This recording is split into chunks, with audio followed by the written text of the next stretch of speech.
Hari bersama Raymond Chin, apa kabar bro? Sehat. Udah lama sekali kita nggak ketemu. Setahun ada gak sih kita? Setahun kayaknya lebih sih. Lebih ya? Kayaknya lebih. Lo dengan gila. semua perkembangan lo ada sama si Koi, sama Ustadz Felix Oh Siao. iya, Escape. Gue baru balik Escape. dari Makassar.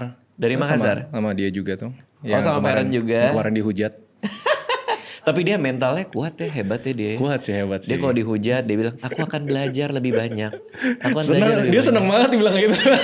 Padahal di belakang, aduh, apa aku resign Escape ya? Aku ini ya gitu. Tapi emang not everyone is meant bisa tahan sih sama public backlash gitu. Oke, sebenarnya yang di backlash itu apa sih sebenarnya? Lebih karena pertanyaannya atau Harusnya yang nonton Escape dari season 1 itu harusnya udah tahu. Emang tingkahnya kayak gitu. Nyeplos, represent orang yang gak ngerti Islam. Jadi pertanyaannya tuh, kalau buat orang Islam menyindir.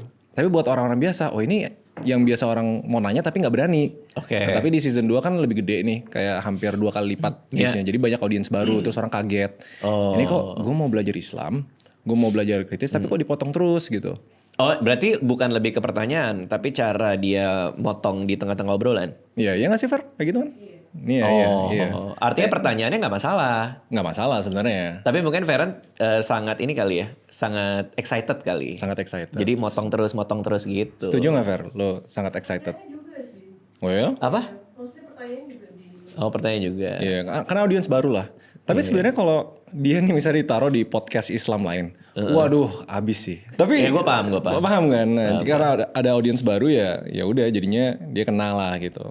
Tapi abis itu udah recover. Makassar rame sih kemarin, hampir 1.000 orang. Berarti lo bikin event off air juga. Off air juga, 4 kali setahun. Jadi 2 kalinya tuh di Indo, yang ketiga tuh pasti biasa di luar Indo. Kemarin tuh di Jepang. Kita pengennya tuh di Tahu gua. Thailand atau enggak Turki tahun ini. Kenapa harus luar Indonesia? Kenapa nggak Indonesia lo sikat semua dulu? Pengen aja sih. Nggak tahu, waktu itu sebenarnya si Ustadz Felix pengen Islam nih nggak jangan di Indo-Indo aja nih. Justru kita pengen goalnya tuh naikin brandnya gitu kan. Jadi kita bisa sampai ke luar negeri, ke mancanegara, tapi tetap ada audiensnya gitu. Tapi ya nge-represent komunitas-komunitas di luar situ ternyata banyak. Tapi mereka nggak pernah dikumpulin, nggak pernah ada event. Terus kita ngerasa ya udah cobalah gitu. Dan berarti audiensnya orang luar kah? Indo juga kan? Kebanyakan orang Indo sih. Oke. Jadi komunitas Indo di Jepang, di mana gitu. Ternyata banyak. Paling seru di mana? Misalnya katakanlah gue mau show stand up nih, mau keluar negeri nih. Lo bisa rekomen gue negara yang mana? Negara apa? Lo Kita baru Jepang ya satu, tapi baru ya? Jepang. Oh ya lo baru Jepang. Baru Jepang. Jepang sih lumayan asik sih. Nah, Lumayan asik. lo ngerabanya ini ada Thailand, Turki ini. Turki tadi apa sih? Turki. Itu apa dari mana? Opportunity. Jadi kalau Thailand itu kan Koi kan Thailand banget. Dia ada banyak kenalan di sana. Gue ada komunitas orang Indo di sini. Kita bikin event yo gitu. Kalau Turki gara-gara Ustadz Felix kan sering touring ke sana. Iya. Terus jadi kayak, oh ternyata komunitasnya dia banyak di sana, tapi nggak ada event. Kayak orang Indo tuh di sana kayak house event gitu loh. Dan itu sering terjadi katanya di luar negeri. Jadi kayak ya udah kita cobalah gitu. Berarti ini apa di sela-sela bisnis lo kan bikin Sevenpreneur Sevenpreneur itu masih jalan. Masih jalan. Tapi sekarang lagi banyak di AI. Oh, lo lagi bisnis AI. Lagi bisnis AI. Apa nih definisi bisnis AI lo? Apa yang lo jual nih? Satu, kita lagi develop software. Jadi kayak bahasanya kayak kita bikin chat GPT tapi untuk bisnis. Itu LLT itu bukan sih? LLM ya? LLM. Large language model. Oke. Kita nggak develop itunya. Tapi ibarat AI kan ada kayak, ini kata-katanya Jensen Huang nih. Dia tuh ada 5 layer, kue 5 layer. Layer-layer yang bawah itu dipegang sama perusahaan-perusahaan gede. Oke. Tapi layer yang paling atas, layer aplikasi, itu yang dia bilang paling penting. Karena itu yang langsung berurusan sama orang sehari-hari. Misalnya sekarang di kerjaan gue, di seluruh company gue tuh 60% udah automated. Gue minta accounting, recon, report, kirim invoice. Itu jadi sekedar, gue ada klien kirim invoice ke sini langsung di email sama dia. Itu Jadi, pakai AI? AI semua. Jadi sebenarnya tools sekarang tuh udah bisa 100% automated. Tapi kan problemnya kalau di Indo, mereka tuh barriernya tuh masih jauh lah gitu. Kita kan negara dengan adopsi AI salah satu yang paling tinggi di dunia. Tapi paling cetek. Jadi kalau misalnya Penggunaannya maksudnya? Ya paling cetek, masih sekedar pakai AI buat Google. Terus gue mikir, ini kayaknya gue harus do something buat majuin Indo nih atau nggak ketinggalan. Oke. Negara-negara lain yang udah implement pakai OpenClaw. Cina tuh pemerintahnya subsidi loh masyarakatnya. Jadi kayak ibu-ibu warung, ibu-ibu gitu, itu diajarin gimana cara pakai AI agent. Gue mikir, aduh Indonesia kalau nggak di agent kayak gini bisa ngejer nggak ya gitu loh. Oke. Ya ujung-ujungnya gue ngerasa implikasinya kalau negara kita mau maju kita harus majuin adopsi AI juga gitu. Artinya lo penggunaan AI untuk hal-hal yang sifatnya administratif ya? Nggak juga? Strategis juga. Oke. Strategis juga. Misalnya auto follow up klien B2B atau misalnya report, proyeksi, finance gitu. Pokoknya 60% dari kerjaan kita tuh udah automated sekarang. Gue kan pakai Gemini nih. Tadinya gue ChatGPT. Terus gue pindah ke Gemini karena Gemini bisa akses semua folder Google Drive gue. Nah, Sama kalender sama email dia bisa baca semua tuh. Kalau ChatGPT kan enggak. sekarang udah bisa. Udah di-integrate? Ada konektornya, ada MCP-nya. Ah, pakai apa tuh? Namanya sih konektor sih. Jadi kayak kalau pakai ChatGPT nanti tinggal konekin ke Google Drive, Cloud, Anthropic juga udah bisa. Bisa? Iya, jadi sekarang semua AI udah bisa semuanya. Oh iya? Ya, tapi enaknya gini nih, kalau finance kan misalnya gini, kita harus agak sedikit hack nih. Kalau Bang Radit, perusahaan-perusahaannya kalau ada transfer debit kredit di email nggak? Kayak ada notifikasi email nggak? Kayaknya masuk email kantor sih. Masuk email kantor kan. Jadi salah satu solusinya nih biar ngerekon sama accountingnya tuh automated, dia tinggal ngebaca emailnya aja. Terus tanggal berapa ada pengeluaran apa, tanggal berapa ada pemasukan apa. Baru masuk jurnal. Baru masuk jurnal, atau baru masuk Excel, baru masuk Sheets. Terus Emang jadi, bisa gitu? Iya bisa. Gimana? Serius. Tunggu. Jadi kan setiap konfirmasi transferan, itu kan ada masuk ke email. Jadi AI ini sebenarnya baca email. Iya, baca email. Ketika AI-nya baca email, dia membuat itu menjadi sebuah jurnalnya atau pencatatan. Iya, pencatatan. Pencatatan tuh dari email, data email yang dia tarik. Benar. Misalnya kemarin gue jalan-jalan ke Korea kan. Kan gue selalu pakai kartu kredit di sana. Iya. Setiap transaksi di email. Terus gue sama keluarga gue, hitung-hitung dong kemarin kita udah belanja apa aja gitu. Gue tinggal bilang ke cloud gue atau ya yang manapun, coba cek semua transaksi gue di Korea, kartu kredit di email gue. Terus rekap, jadiin file PDF, kirim ke gue. Udah, 5 menit jadi. Yang lain lagi hitung manual. Per hari gitu itu. Biasanya pengeluaran budget per hari kan bisa keluar ya? Iya, bisa. Atau lo pisahin sendiri, atau lo iniin sendiri, minta data sendiri. Berarti dari pengeluaran gue di Korea berapa persen dari pemasukan bulan ini ya? Gitu bisa juga dong. Bisa Sedetail itu kan? Dia bisa baca semuanya. Jadi kayak hal-hal gini tuh kan ibarat lo mau naik produktivitasnya sampai 10 kali lipat. Jadi kerjaan yang sebelumnya 4 jam jadi 4 menit. 10 jam jadi cuma 1 jam gitu.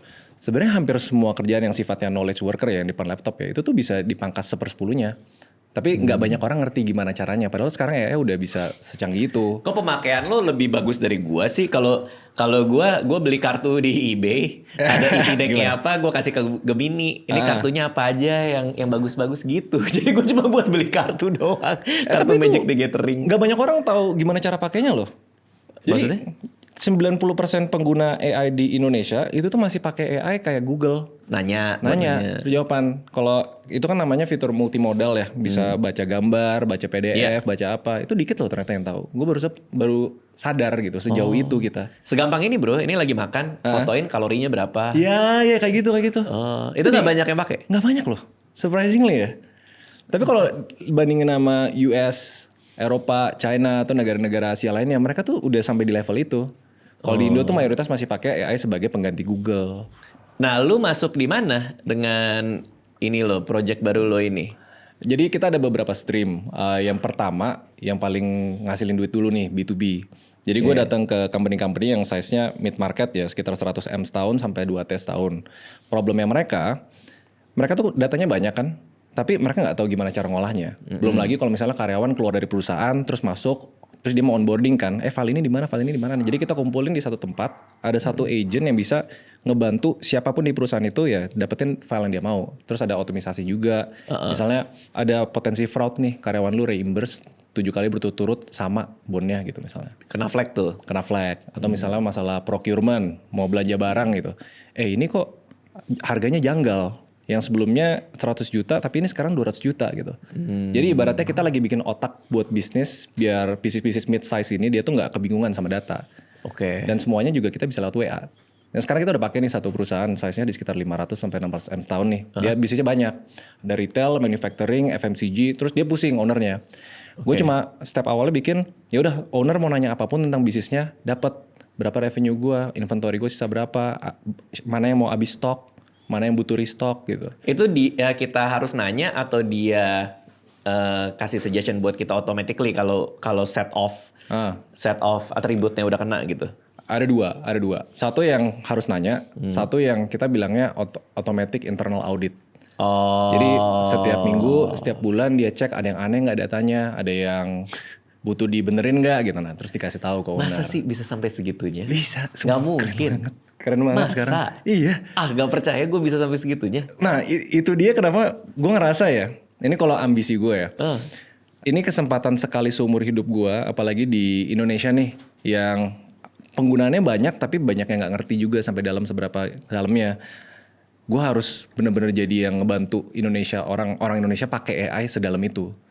Karena tim gue sendiri tuh bener-bener udah dalam banget. Baru tadi pagi tuh kantor gue presentasi.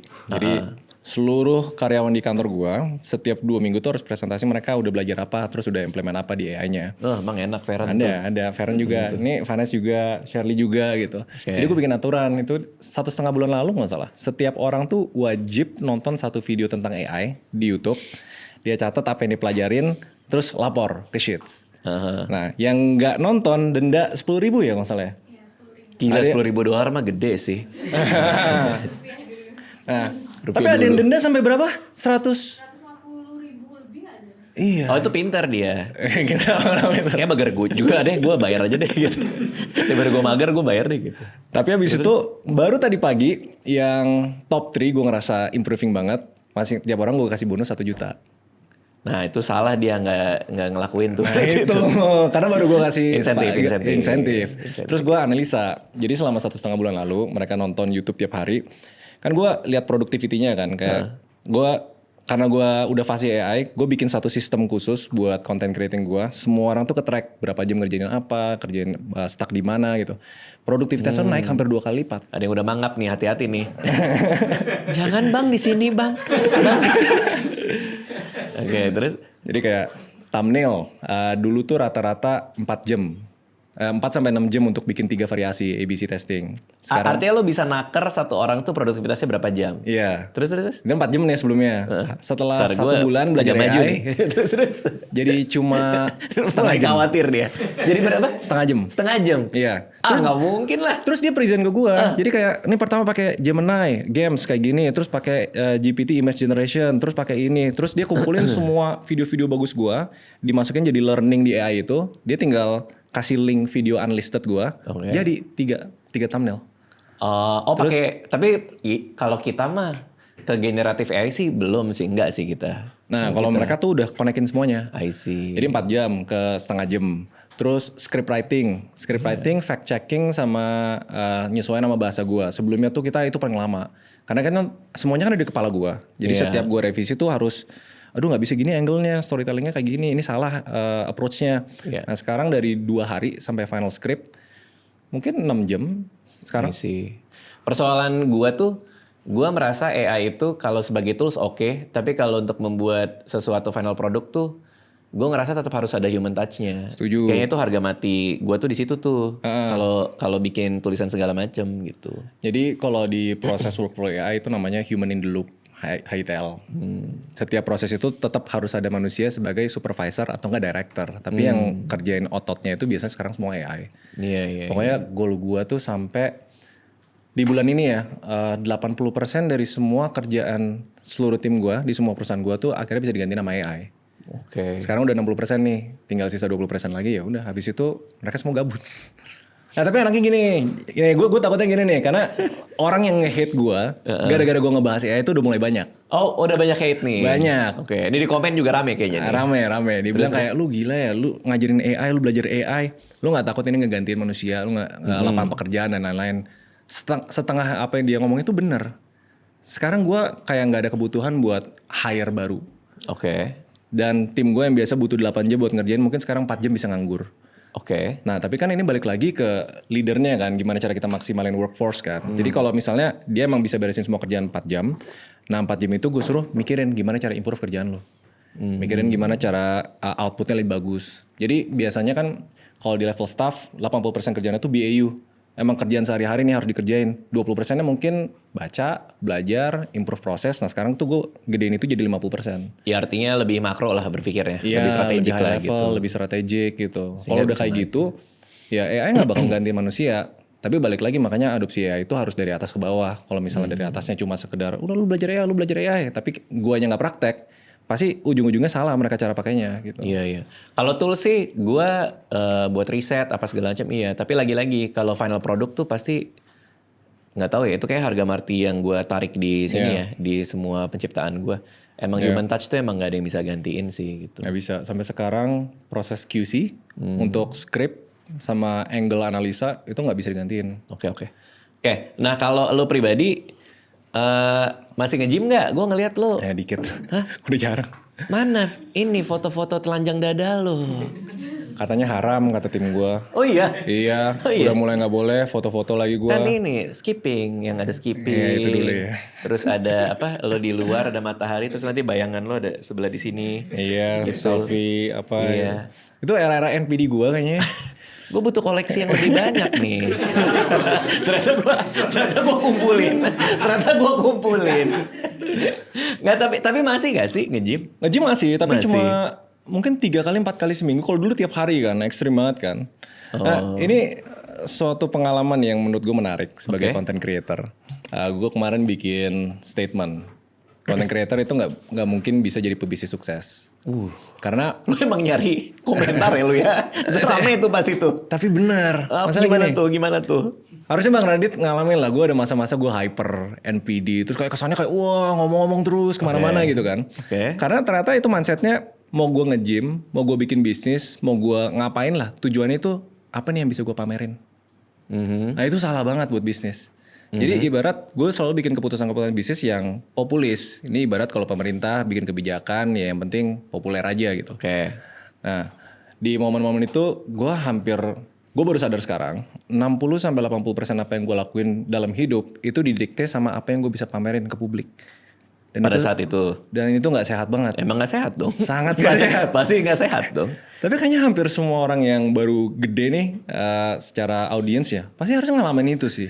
Nggak tau Bang Radit ngalamin gak dulu? Oke, pertama tuh kebetulan gue udah sempat baca artikel-artikelnya tuh. Gratifikasi instan kan tuh. Instant gratification ketika lo bikin sesuatu, abis itu langsung dapat komen. Jadi rasanya tuh dopamine hit tuh kena terus. Kebetulan gue berangkat dari sistem penciptaan karya yang sifatnya tuh sangat lambat. Jadi misalnya buku gue bagus pada saat itu dengan internet yang belum begitu masif, orang yang muji gue atau yang mengapresiasi gue tuh lewat email bro. Oh, dan itu berbulan-bulan setelah Iya, mulai berapa kerja, kan? minggu, berapa bulan masuk dan gak banyak. Karena orang yang tahu nama penulis dan email gue ada barrier buat ngirim email kan. Iya benar. Kalau sekarang kan tinggal nih. Jadi gue mungkin mengalami masa di mana gue ngerasa kayak keren juga nih gue. Yang akhirnya langsung di smash sama editor gue pada saat itu. Si Widya Aristanti ada whole story juga soal itu. Lama-lama gue belajar banyak dari cara gue berproses gara-gara itu juga. Karena gak langsung dapet komen-komen itu. Tapi gue paham. Konten kreator sekarang begitu keren dikit dapat komen ini. Seakan-akan ada bubble yang gue memang hebat gitu kan. Iya. Dan gue baru sadar itu uniknya baru belakangan. Aneh sih. Masa pendewasaan Karena kalau kita lagi di bubble ya, kita tuh nggak sadar kita lagi di bubble. Iya. Waktu itu gue ngerasa keren aja gitu. Gue kemana-mana, gue ada ngerjain ini. Sekarang hampir 80% apa yang gue lakuin di bisnis itu gue nggak cerita. Orang nggak tahu gitu. Santuy aja ya. Iya santuy aja. Main game. Kalau lo kayak gitu terus bisa kena mah lo. Karena lo stres mulu. Kan gue kan emang orangnya suka mah ya. Karena kadang, ini yang paling sering nih. Kalau misalnya gue mau stand up, lupa makan bro. Karena gue mikirin materi gue, masih bintang tamu. Kebetulan IO kan gue sendiri. Karena suka nanya tim, gimana udah siap apa belum. Lama-lama ya berasa lah, sakit lah gitu. Makanya asisten gue si Nurul di luar tuh selalu nyiapin proma. Nah kalau ini proma forte. Proma forte ini beda. Nih gue kasih lihat bungkusnya. Ini untuk maksimal. Maksimal apa tuh maksimal? Jadi mak yang udah sangat-sangat nggak enak banget, udah sakit banget, udah kembung banget, baru bisa pakai Proma Forte ini. Dia tuh yang gue suka nih kayak action figure yang dua ini nih. Dia ada dua nih yang nggak usah ya jadi masukin. Kenapa dimasukin? Tuh langsung gua? tuh. Agak aneh refleksnya ya. Ini artinya ada dua formula lah ya. Iya. Gue masih kaget kenapa lo masukin jari lo ke lubang itu. Cari lucu aja. Oh oke, siap. Ada antasida dan HH blocker. HH blocker. H2 kan hanya 2 kali. 2 blocker. Nah, ini kita bisa lihat di sini, ini juga ya ada acid blocker itu H2 blocker sama antasidanya di sini. Meredakan sakit mah akibat kelebihan asam lambung. Nih, gue kasih lihat aja langsung Proma Forte di sini. Nih gue kasih buat lo ya. Ini tablet kunyah. Nah, waktu gue pakai ini di depan Yono Bakri, kaget dia kok langsung dikunyah gitu. Yang paling butuh tuh Feren sebenarnya. Kenapa Feren? Kemarin dia habis dari, sebenarnya kan mah itu, gue kan udah biasa puasa. Tapi yang bikin gue sering gak enak perut itu kalau kurang tidur, terus gue kebanyakan kopi dan lain-lain. Nah, dia tuh kemarin sampai perutnya sakit banget balik dari Makassar. Nah, karena dia stres atau dia kurang makan atau Karena nggak minum Proma. wah.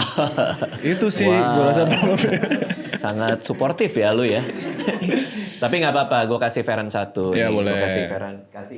Kasian, kemarin sama sakit gue kasih juga ke lo gitu. Oke. Lo kayak gue aja bro, ditaruh tas, diselipin. Karena kan bentuknya cuman kayak gitu tuh. Ini Proma Forte, ini buat maksimal. Nah, penting nih. Soalnya belakangan ini gue lagi banyak sampai subuh. Ini Nggak gara-gara tidur. AI. Iya, orang-orang ngira ya. Lo belajar AI, lo bakal lebih banyak waktu luang. Tapi kalau orang kayak gue, malah waktu gue makin gak luang gara-gara AI. Gara-gara belajar AI. Iya, gara-gara mungkin di sini kalau yang nonton ngerti vibe coding. Nah, itu tuh gatel tuh. Lu bisa bikin sistem dalam 1 hari, bisa bikin dashboard dalam 1 hari. Jadi lu pengen bikin terus. Nah, makanya kalau begitu mah bisa pakai Proma Forte, dia meredakan lebih cepat, tahannya lebih lama. 12 jam, hampir Iya. 12 jam. Coba lo ceritain ke gue soal coding-coding ini deh. Gua nggak ngerti soalnya. Gue dulu belajarnya HTML buat bikin website. Wah, apa ya belajar terakhir kali itu Java di Dulu? Android. Oke, nah coding untuk AI ini apa ini? Apa ini? Jadi gue ada website, gue bikin. Basically jadi kayak, kalau sekarang tim konten Bang Radit pakai aplikasi apa buat ngatur semuanya? Misalnya Trello. Kita pakai Trello. Abis itu apa lagi? Itu doang kali ya? Nah, Yang kolaboratif? tapi satu doang aplikasi Trello itu untuk semuanya. Iya. Misalnya finance, brand, deadline, timeline, semua Trello. Finance, brand, deadline, Trello semua. Nah, gue basically bikin Trello tapi custom buat tim gue dalam 1 hari. Dia pakai AI. Jadi istilahnya itu namanya vibe coding. Kalau dulu kan coding harus ngerti ngetiknya dan lain-lain. Sekarang tuh gue tinggal jelasin doang. Gue mau bikin aplikasi ini di website gue tujuannya untuk A, B, C, D, E. Gue main ada fitur ini, ada apa, sampai ada aplikasi HP-nya, ada notifikasi. Oke. Terus manajer bisa lihat finance-nya, bisa lihat apa gitu. Terus 1 hari jadi. Tuh. Aplikasinya maksudnya web based. Web based sama bisa di-download di HP juga. Ah gila, masa sih? Iya. Gue pas kasih lihat orang sih, orang pasti kaget sih. Ini kelihatan dari sana tuh. Itu aplikasi lo? Iya, itu semua konten Coba lihat pipeline gue. Ah yang bener. Kalender, brand deal, coba lihat semuanya. Ini Trello banget bro. Trello banget. Kenapa nggak pakai Trello? Custom. Oh. Dia jadi kayak kalau editor kan susahnya. Ini siapa editor di sini? Ada nggak? Editor kan susahnya misalnya detik segini revisi ini, detik segini revisi ini. Nah ini benar-benar bisa dipencet di detik itu ada komennya, detik itu ada komennya gitu-gituan. Oke. Jadi ada fitur-fitur custom yang gue develop. Ya gue bikin ini 2 hari, tim gue langsung semuanya pakai, terus semuanya jadi kita nggak pakai tools-tools lain lagi, gratis. Gila ya. Sekarang udah kayak gitu ya. Itu gila banget sih, AI gila banget. Cuma Gila. gue tuh takut kita ketinggalan. Indonesia kalau ketinggalan tuh menyeramkan loh, karena kalau negara-negara lain udah mulai fase AI, produktivitas mereka minimal. Rata-rata tuh naik harusnya 10 kali lipat. Di kategori knowledge worker ya. Knowledge worker kan berarti orang yang sehari-hari di depan laptop, di depan HP gitu. Nah di Indonesia itu masih sebatas gantiin Google. Oke. Nah kalau mereka nggak belajar ya pasti ketinggalan. Nanti kalau, sekarang kan lagi rame ekonomi itu bilang perusahaan-perusahaan luar yang invest ke Indonesia, ujung-ujungnya iya taruh duit di Indonesia. Oke. Tapi mereka nggak mau hire orang Indonesia. Malah nge-import talent-talent dari Cina, dari mana gitu. Itu kan problematis buat kita. Karena pas talent kita dibandingin sama talent luar, yang levelnya sama-sama level staff nih, level bawah. Mereka udah fase AI, produktivitasnya naik 10 kali lipat. Nah ya udah ancaman buat kita. Terus gue ngerasa, oh gue harus do something nih. Ya gitu. masalah worker kita disandingkannya sama worker-worker lain di Asia Tenggara lah, katakanlah gitu. Iya. Jadi harus ngejar juga. Harus ngejar. Ya, seolah-olah AI itu basic knowledge gitu jadinya ya. Di sana basic knowledge. Apalagi di Cina ya, gila banget. Pernah dengar OpenClaw nggak? OpenClaw. OpenClaw. Nggak tahu. Jadi itu salah satu project AI yang secara rekor project open source paling cepat grow-nya sepanjang sejarah. Jadi gue di tempat gue tuh ada satu komputer, ada Mac Mini. Itu nggak gue pakai, tim gue nggak ada yang pakai, itu buat agentnya kerja. Jadi agent OpenClaw ini diinstal di Mac Mini itu, dia bisa akses folder, akses browser, akses semua yang di komputer itu, terus kita tinggal WA. Misalnya, gue butuh tolong bikinin PPT dong tentang ini gitu. Nanti dia cari di web sendiri, dia kumpulin summary-nya, dia bikin di PPT, diekspor ke PDF, terus kirim balik ke WA ke gue. Nah itu tuh basic knowledge di luar, nggak basic lah, tapi mayoritas tahu cara pakainya. Di Indonesia itu nggak ada, cuma 0,1% mungkin yang ngerti cara setup kayak gitu. Padahal sebatas tinggal WA, lo butuh apa? Misalnya belanja, tinggal di WA aja. Tolong dong check outin, gue ada barang ini. Terus nanti dia kasih reportnya, beres. Iya benar-benar. Gua nggak nyampe situ. Gue juga nggak tahu ada begituan. Paling gue menu makan biasanya pakai Gemini itu. Apalagi kalau kayak telat makan mah tuh. Gue selalu nanyain tuh. Misalnya makan apa nih. Kalau misalnya kan kemarin gue makan apa hari ini yang enak. Terus dikasih menu-menunya. Disuruh ngurangin kopi. Yang kayak gitu-gitu. Maksudnya dia bikin planning makanan harian gitu? Bisa gitu. Nah, itu lu juga tahu lah. Masa lu nggak tahu? Pasti tahu kan? Tapi gue nggak kebayang pakai buat itu sih. Masa? Iya. Gua kasih tahu berat badan gue berapa segala macam. Kadang dia bisa ngitungin kalori. Oh itu. Oh mungkin karena gue udah fasih di sana ya. Iya. Jadi gue nggak tracking lagi di sana gitu. Jadi pemakaian. Tapi ya gue pilih-pilih sendiri. Kalau yang pas buat gue ya, gue cari yang cocok lah gitu dari apa yang dia bilang. Sambil gue cross check ke forum kemana segala macam. Sama kayak Proma Forte ini kan untuk sakit yang luar biasa jangan pakai yang biasa, pakai ini. Kalau contohnya maksimal gitu. ya. Maksimal. Iya. Makasih udah disupport lagi. Enak juga nih kayak. Enak. Oke, gue pengen ngomong soal evolusi lo sebagai kreator nih.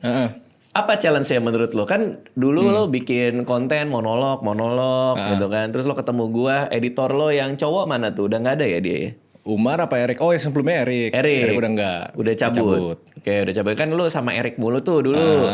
Bikin thumbnail segala macem. Lu merhatiin banget nih. Bedanya sama sekarang apa? Evolusi apa yang lu rasain nih? Bikin konten ini.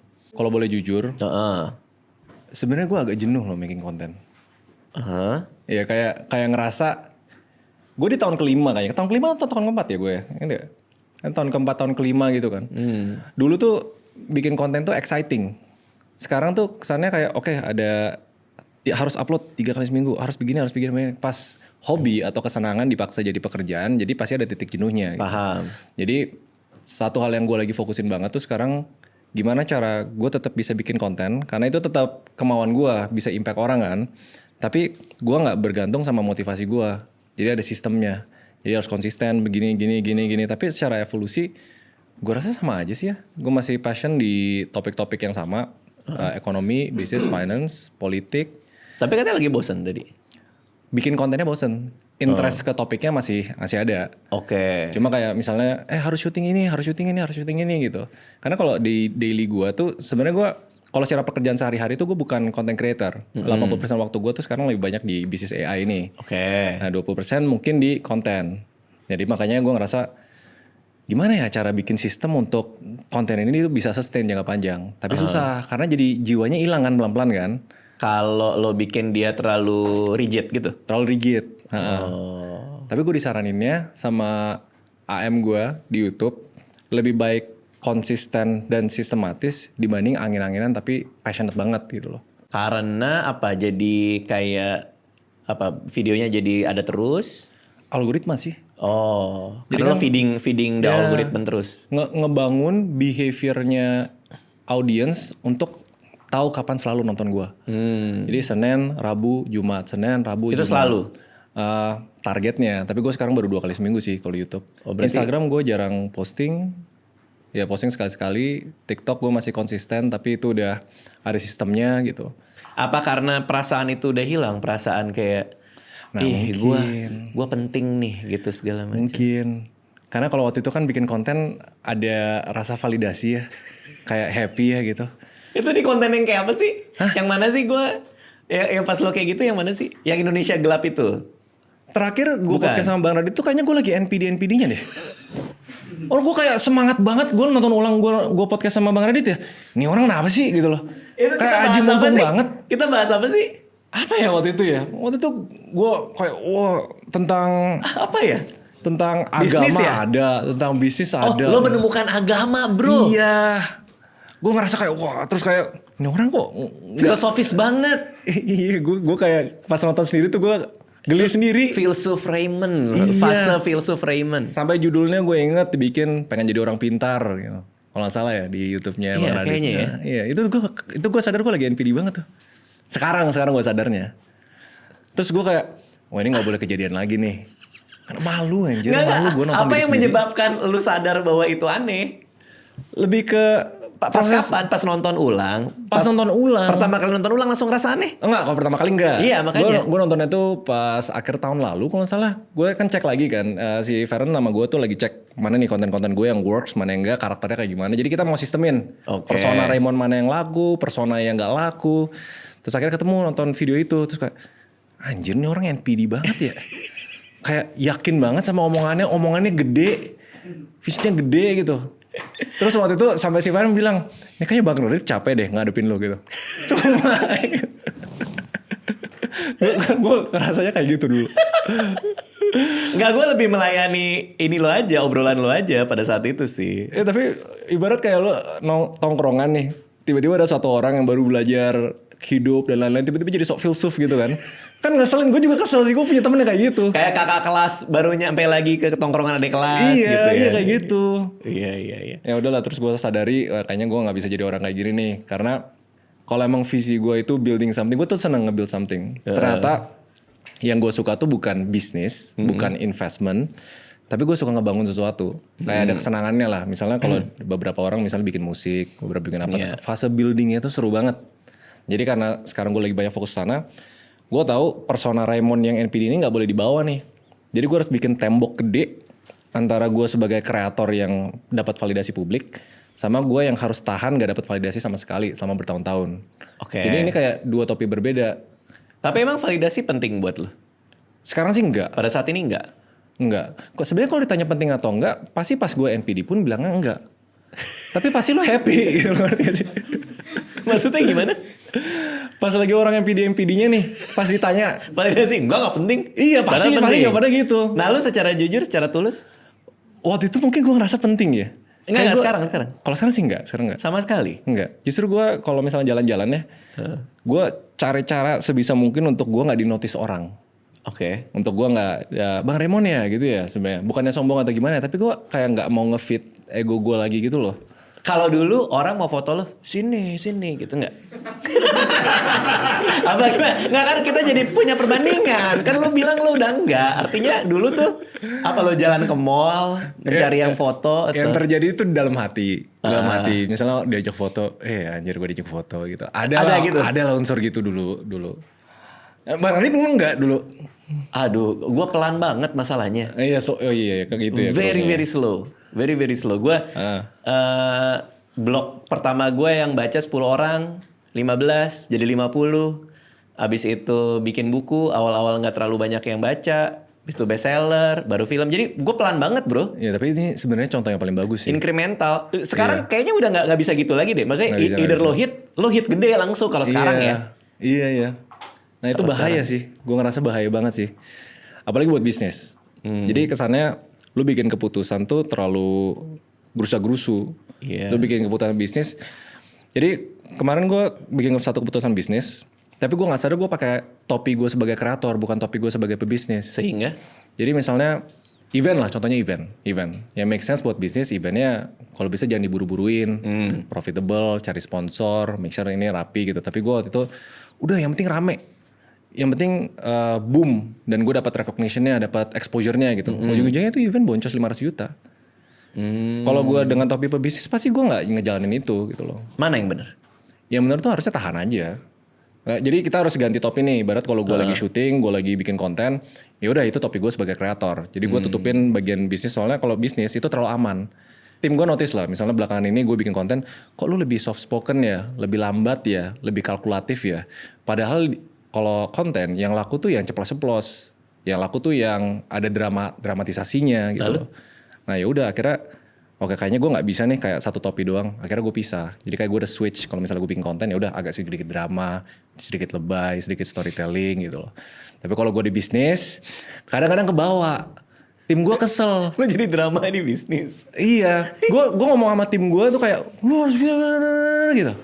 Kebawa topinya. Nah itu susah banget sih. Menurut gue sih salah satu hal tersusah yang gue alamin selama beberapa tahun terakhir itu tahu kapan ganti topi. Dan ingat nggak kalau topi itu masih kepake di role yang salah. Tapi argumen gue, jangan-jangan lo hanya butuh menunjukkan Raymond Chin yang apa adanya dan sebenarnya ketika bikin konten, meskipun itu pace-nya rendah, supaya orang tuh bisa jauh lebih beresonansi sama lo. Ya gak sih? Mau nyoba gak tapi lo? Make sense sih, gue pernah coba sih sebenarnya sih. Karena matanya pasti beda. Mata lo ketika lo tulus, dan mata ketika lo bersrategi, orang sukanya gini makanya gue gini, itu beda gak sih? Beda, dan akhir tahun lalu gue coba. Lalu? Ya editor gue sendiri sadar kayak, kok lu sadar gak sih lu ngomongnya sekarang lebih lambat, lu lebih hati-hati, nggak berani pegang satu stance. Gue naturalnya tuh gue kritis, tapi gue nggak pernah emphasize terlalu ditusuk banget gitu loh satu isu gitu misalnya. Dan semuanya tuh harus bener-bener fair gitu. Lo ngasih ruang lah buat yang lain. Kasih ruang. Nah tapi pas gue ngejalanin kayak gitu, nggak laku, nggak rame. Terus ya balik lagi attention ekonomi. Orang yang stand out adalah orang yang punya stance keras ke yang dia percayain. Jadi gak bisa setengah-setengah.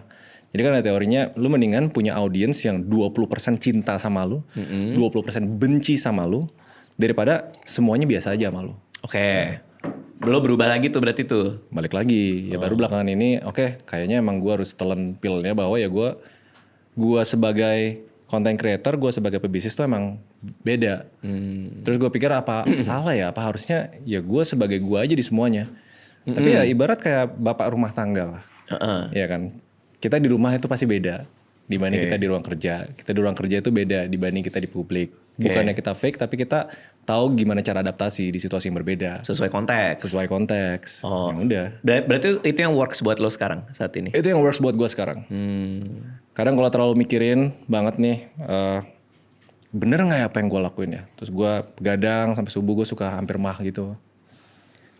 Kalau udah maksimal, Proma Forte sih, tinggal kunyah aja. Tinggal dikunyah ya? Iya, pakai dua tuh ada antasida sama H2. Nggak usah dimasukin lagi. Gue masukin. Antasida sama H2. Suka banget masukin ke situ. Tapi masih ada ini nggak? IG story. Jarang. Nyari jodoh nih. Ya ini gue belum ketemu nih istri nih. Masih belum sampai sekarang? Belum. Gue gara-gara Feren kali ya. Jadi kayak orang nggak ngerasa ini Raymond tuh sebenarnya masih available gak sih gitu. Dipikirnya lu sama Feren. Iya, Fer gimana Fer? Nggak, soalnya lu suka foto Feren dari belakang. Lagi nungguin ini jebret gitu. Terus ada muka dia kan. Iya. Ada belakangnya sebelah sini gitu. Feren ini kan dipikirnya emang ini lu pacar lo.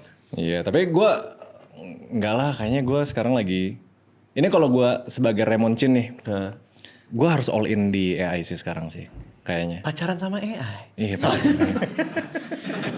Nggak, maksudnya energinya lagi nggak ke situ. Energinya lagi ke sana. Gue malah takut kalau misalnya gue cari sekarang, nggak bisa ngasih attention sama waktu yang cukup untuk emang gue fokus cari istri. Gitu. Kasihan si ceweknya. Iya. Soalnya gue penasaran metodologi lo, kan lo orangnya sangat metodologis nih. Gue penasaran metode lo buat dengan skema dan algoritma seperti apa mencari pacar gitu loh. Enggak ya, lo soalnya lo nggak mikirin sih ya. Gue udah pernah coba pakai algoritma, ya kan? Analisa lah. Ada set of apa? Atribut. Ada dari personality gue, cocoknya mau kayak gimana dan lain-lain ada checklistnya. Best case scenario lu cari istri yang kayak gini. Gimana? Ada. Pokoknya secara karir harus gini, secara intelektual harus kayak gini, secara cantik harus kayak gini. Tapi ujung-ujungnya, gue rasa yang paling bikin nyaman sih. Yang paling kalau misalnya lu udah perang di luar, lu pulang ke rumah, kerasa kayak rumah. Itu sih. Kenapa? Nanti kalau nonton ini lagi, ngomong apa sih? Iya anjir. Nggak, tapi gimana taunya nyaman? Kan lo nggak pernah mencoba untuk memberi ruang orang yang ngasih lo kenyamanan. Iya kan? Iya itulah dilemanya lah. Ininya apa? Atributnya apa aja yang waktu itu lo sempat set tuh? Jadi atributnya Tinggi 160. Enggak, justru bukan 70. fisik, kebanyakan personality. Oh. Personality. Pokoknya gue inget banget, gue dianalisa sebagai orang yang egonya tinggi. Pada saat itu. Even sekarang. Oke. Even sekarang.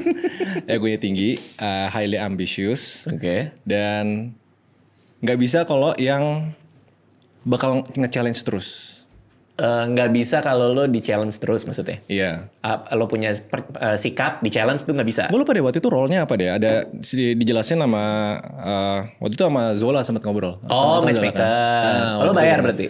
Enggak, ngobrol doang. Oh, baru preliminary lah. Iya, terus habis itu dari obrolan itu gue lempar ke AI. Ternyata ada teorinya, ada Lo bisa ngomong sama Zola nih. Oke. Berarti kasian juga Zolanya tapi. apa ya role-nya gue lupa deh waktu itu. Pokoknya supporter deh, lupa gue. Lu? Apa ceweknya? Gue butuh cewek yang supporter katanya. Nah itu kan algoritmanya kan. Oke, lu harus punya karir kayak gini, kepintaran kayak gini. Tapi ujung-ujungnya gue pernah coba. Akhirnya salah satu mantan gue dalam 2 tahun terakhir itu check all the boxes. Lalu? Nggak happy gue. Padahal dia supporter. Kalau sesuai traits-nya. Dia supporter. Tapi nggak cocok. Nggak cocok. Karena Terus tidak gua mikir, nyaman. Iya, karena nggak nyaman. Nah, nggak nyamannya tuh kenapa? Nah ini yang susah dijelasin. Pokoknya berasa aja nggak nyaman. Berasa aja nggak nyaman. Masa nggak Secara ada? checklist semuanya checklist loh. Kan ada orang kalau nggak nyaman tuh misalnya yang dia omongin tuh soal dirinya sendiri terus. Oh enggak, ini Nggak bahkan nyaman. enggak. Dia support, selalu ada, karir juga gitu. Atau jangan-jangan lo sengaja untuk menahan diri karena lo masih mau lihat opportunity lain misalnya. Atau this is it. Gue masih muda, nggak juga ya? Enggak sih. Nggak juga ya. Emang nggak ngerasa cocok aja sih. Aneh ya? Aneh. Padahal semuanya udah ini ya. Nggak bisa dijelasin kayaknya kayak gitu. Ya itu hal-hal yang kayak gue rasa lu sebisa mungkin ngeplan hidup lu, semuanya dibikin checklist, semuanya dibikin apa, tapi ujung-ujungnya ada hal-hal yang lu ikutin hati aja gitu. Oh. Nggak tahu gue bener atau enggak ya. Nanti gue nonton balik video ini juga gue jijik kalau cerita. Kemungkinan besar sih kayaknya sih. Nggak apa-apa, itu kan proses. Maksudnya proses pemikiran lo. Ya mungkin berubah di masa depan kan kita nggak tahu. Iya. Oke, berarti not in your mind lah. saat Nanti ini. Maman. Tapi Bang Radit sendiri ada radical change gak sih sepanjang jadi kreator gitu misalnya atau bisnis? Radical change Yang ya. menyadari ke diri sendiri atau kayak momen-momen kayak gue dari misalnya lihat Radit yang dulu ngapain sih nih orang gitu misalnya. Iya sih. Tulisan-tulisan gue yang dulu gue ngapain sih gue nulis kayak gitu-gitu. Karyanya tapi berarti. Lebih ke karyanya. Oh. Kalau perilaku kayaknya gue masih sama sih dibanding gue yang dulu. Gue itu udah gue dapat mentor yang bagus soalnya. Oh ya? Iya, gue dapat mentor yang bagus, gue dapat partner yang bagus, namanya Mbak Windy Aryestanti itu tadi baru di IG story sama si Ernest Prakasa. Gue karena ketemu dia di awal, gue langsung dibenerin semua perilaku gue yang serius? yang Dibenerin menyebalkan. Ya, contohnya dulu karena buku pertama gue bestseller, gue ke penerbit ngasih naskah buku kedua umur 21 bro. Umur 21 buku bestseller gimana sih gitu. Datang ke penerbit bawa naskah buku kedua, terus si Windy Aryestanti ini editor baru di situ, dia ngecek naskah gue, dicoret semua, terus gue ini siapa editor baru nyoret-nyoret naskah gue? Oh, gitu. Jumawa. Bete gue sama Gagas Media sama penerbitnya, gue pulang ke rumah berapa minggu kemudian, berapa bulan kemudian gue baca lagi, gue lihat coretannya bener semua. Jadi tulisan gue jadi tambah bagus. Gue telepon Gagas, gue bilang mau deh gue dikoreksi gitu. Abis itu Tapi secepat itu ya berarti ya kayak Iya. berapa minggu langsung sadar. karena logis, karena itu logis buat gue. Apa yang dia benerin itu logis. Jadi mendingan buat gue ngikutin kata-kata orang yang bener, yang dibenerin. Dan gue di situ tahu bahwa banyak orang yang lebih jago dari gue. Gara-gara ketemu Windy Aryestanti. Dewasa sekali itu dua loh padahal. Umur 2122. Oh emang bawaannya udah 2122. ada humble-nya ya. Nggak tahu lah. Pokoknya karena pengen belajar, karena mau terus belajar aja sih. Kan nyokap gue dari kecil kan kayak kamu harus terus belajar apa segala macem. Oh. Nah udah gue ketemu dia. Wah gue ngikut dia tuh lama tuh bertahun-tahun. Dia sebagai partner editor gue. Diajarin banyak gue. Kalau ketemu orang yang suka karya kita harus ngapain. Ingat loh pembaca itu sangat intim dengan penulis. Karena tulisan kita masuk ke kepala mereka. Jadi kita harus ngasih mereka yang terbaik buat ini. Jangan nanggung-nanggung kalau bikin sesuatu. Iya gitu. Tapi itu kan mentoringnya sebagai penulis. Ya. Kalau sebagai Raditya Dika, Maksudnya gimana nih? Sebagai ya apa ya bahasanya ya, yang ibaratnya nonton diri sendiri di podcast beberapa tahun sebelumnya tuh nggak ngeselin gitu loh. Cara perilakunya, cara menghadapi hidupnya gitu ya nggak sih? Tadi kan di konteks sebagai penulis, tapi Raditya Dika sebagai public figure. Public figure. Iya. Aduh nggak tahu lagi. Gue kadang apa ya kayak koreksi-koreksi dari penonton, misalnya kayak gue interview lu, gue suka motong gitu, misalnya kayak Feren. Ya makanya gue bawa buku, kalau gue punya pertanyaan gue tulis dulu sebelum gue motong orang. Oh. Paling gitu. Koreksi diri sendiri berarti ya? Iya, jadi orang ngomong apa, gue dengerin. Kalau emang masuk akal, gue lakuin gitu. Ada titik terendahnya gak sih? Ya gue gak pernah nanya ya. Selama Sampai sekarang masih titik terendah, gue gak tinggi-tinggi. Gua ada titik terendah nggak ya? Masalahnya bro, gue menganggap apa yang gue bikin tuh failure juga. Jadi pas gue ngelihat apa yang gue bikin, kayaknya kurang bagus deh. Next gue bikin lebih bagus. Jadi nggak pernah ngerasa cukup dan puas gitu. Sehingga gue selalu bikin yang baru lagi.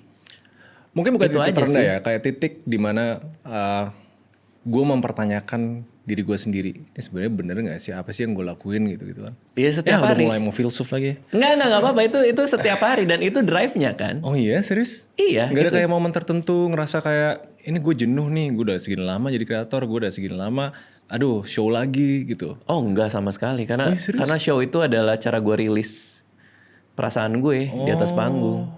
Kayak gue meeting kemarin, kita meeting apa? Meeting tim ya, meeting leader tim di kantor kan. Gue mau bikin acara tuh lama tuh, bisa 1 jam sendiri. Kita belajar dari ini, jangan sampai gini segala. Jadi gue senang proses. Kayaknya belum cukup deh. Gue hidup di situ. Gue hidup di belum cukup dari bikin sesuatu ini. Kayak bisa lagi deh. Kayaknya bisa lebih bagus deh. Gitu loh. Tinkeringnya itu. Ya padahal udah 20 tahun ya basic Justru karir itu. jadi itu ya. Justru itu. Tahun depan kan YouTube gue 20 tahun. Tapi tiap hari ada aja yang gue pelajarin gitu. Kalau kayak musik gitu, Musik itu masih gimana? yang jelita. Timun Jelita. Timun Iya, Jelita Timun Jelita. gitu. Iya. Itu kan baru masuk sana tuh. Iya, kayak misalnya kan gue awal-awal bikin EP. Heeh. Terus gue belajar kan. Kayaknya sekarang orang bilangnya waterfall release tuh. Jadi single habis itu EP. Ya gue lagi belajar, cobain. Ternyata single pertama nggak terlalu heboh tuh, nggak terlalu oke dengan strategi baru ini. Gue belajar lagi apa yang kurang dari strategi berikutnya gitu. Jadi gue seneng. Wah enak ya, sangat. Gue pikir Apa sama ya kayak lu. bahasanya? Enggak, kan gitu juga kan? Gue sadar gue tuh style kerjanya itu sprint walk. Gue nggak maraton. Aha. Jadi kayak gue suka lari kenceng, Heeh. udah sampai satu titik tertentu gue jalan. Habis itu gue lari kenceng, habis itu gue jalan gitu loh. Nah mungkin yang gue perlu pelajarin dari yang lebih bijaksana, Waduh. yang lebih tua. Nggak, nanti gue nonton ini lagi gue geli. Gue tapi. Ya gue suka banyak sprint itu. It's a long game sih. Selalu long game menurut gue. Tapi sebagai kreator kayak gitu, soalnya kalau di gue pasti ada siklusnya. Pasti dalam 1 tahun ada satu masalah atau satu isu yang gue tiba-tiba viral banget. Sisanya tuh biasa aja. Habis itu viral banget, habis itu biasa aja gitu. Nggak pernah kayak ya udah segitu-segitu aja gitu. Makanya gue salut beberapa kreator di Indo yang konsisten. Ada beberapa ya, kayak Nancy Judge. Terus Koi termasuk, gue juga salut sih sama dia sih. Dia kan Iya. upload terus gitu. Gue liat, wih enak ya, stabil ya. Sedangkan kalau gue tuh nature-nya masih sprint. Tapi gue nggak tahu kenapa. Karena lo mau metiknya terlalu cepat menurut gue. Heeh. Kalau lo bisa lebih sabar aja untuk memperlihatkan lo siapa dengan semua values lo yang mungkin nggak langsung meledak dan orang langsung lengket. Tapi brand ekuitas lo sebagai personal Raymond Chine itu dibuildnya sekerikil demi kerikil gitu loh. Lama-lama make orang sense. tahu, ngerti apa segala. Dan kebangun sendiri gitu. As opposed dengan gue mau sekarang ini banyak apa enggak. Nah itu tuh kita rawan tergelincir tuh kadang-kadang. Oh itu kali ya. Ya itu perspektif lain ya. Itu perspektif gua. Kan banyak cara orang untuk hidup sebagai content creator. Kebetulan kalau cara gua gitu. I play for the long game. Berarti you see yourself sampai umur 60 nanti gitu. Aduh. Mungkin nggak? Ya? Sampai umur 60 Konten gitu terus masih sampai konten. 60. Iya. Nggak tahu sih. Om Deddy tuh Kayaknya umur berapa? enggak sih. 50-an kan ya? Ada nggak sih? Om Deddy ya 50-an. Iya tuh sampai 60 kayaknya Kalau gue masih kayak menemukan kenikmatannya mungkin sih, karena gue kan udah siap pensiun sebenarnya. Cuman gue nggak punya alternatif lain dari ini. Alternatif lain dari ini tuh gue bikin koloni semut tuh. Yang teman gue nyaranin gue kemarin bikin, which is gue udah lihat-lihat Ratu Semut tuh di online. Harganya berapa? Semut anjir. Iya, koloni semut. Lo tau kan Ratu Semut tahu, kita taruh di koloni, nanti dia berkembang biak, kita liatin nanti gitu. Nggak relate sih. Iya makanya gue tertarik banget. Gue tertarik itu gue bikin koloni semut gitu. Maksudnya itu alternatifnya. Gue tiap hari ngeliatin semut. Tapi kan ini this is better for the alternative kan. Ini kan lebih baik daripada alternatifnya gitu. Gue bisa ketemu lo, bisa ngobrol sama lo, bisa menyarankan lo pakai Proma Forte untuk maksimal. Iya. Iya nggak? Iya. Iya kan bisa ketemu lo gitu. Maksud gue nggak ada alternatif lebih menyenangkan daripada ini. Gue bisa ketemu Nala. Oh iya. Ada di sini nggak ada. Anjing lo itu, ya lo kasih popok. Tapi kan kayak PewDiePie ya, dia like Iya udah kan? retired katanya, Ya, semi. number one kan dia. Number one. Terus pensiunnya bener-bener kayak hilang gitu loh. Masih. Vlog sekali-sekali gitu Iya. kan. Ya tapi Di Jepang. ibaratnya kan cuma bikin konten kalau lagi pengen aja gitu loh. Iya, tapi AdSense-nya juga berapa kan? Ya sih gila sih ya. Iya PewDiePie sih. itu legend banget. Dia udah pindah ke Jepang, udah pas segala macam, udah retired. Mungkin alternatif dia itu hidup bersama anak istrinya. Masalahnya gue dari kecil tuh dibilangnya harus kerja sih sama orang tua gue. Itu gue nggak bisa lepas gue. Lengket banget di kepala gue. Gue kalau nggak kerja gue bingung. Ya make sense.